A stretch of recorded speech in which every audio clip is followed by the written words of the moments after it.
Penimunanen ning Public Transportation and Regulatory Office o PTRO ning Ciudad Angeles ing meto nga consultative meeting at public forum kayabe ing Federation of Tricycle Drivers and Operators o FEDTODA ning Angeles City kayadwangan i-Councilor Rocco Del Rosario bilang committee chairperson ning transportation. Kapag nasaning aktibidad ing pasiknangan ning komunikasyon, pilatan ning LGU at ning transport sector bang mas organisado ing implementasyon darem polisiya at serbisyo ning syudad.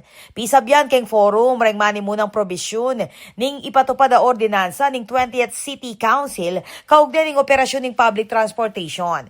Inisplika ning PTRO ing karelang mandato at regulasyon bang mas maging malino kareng miyembro ning FEDTODA ing gustong proseso ning karelang hane. Dinake mo naman ang inisyatibo ng LGU lalam ng pamanimuno ng Mayor Carmelo John Lazatin II kabilang ang digitalization ng PTRO services para king mas mabilis at epesyenteng transaksyon. Pati namo naman ang libreng drug testing program para kareng TODA members king ACADAC bilang parte ng safety at wellness initiatives. Balaos naman ng administrasyon king pamakipag-ugnayan kareng miyayaliwang sektor mga siguradong patas, ligtas at masaleseng public transport para kareng hanggang ang Ileños.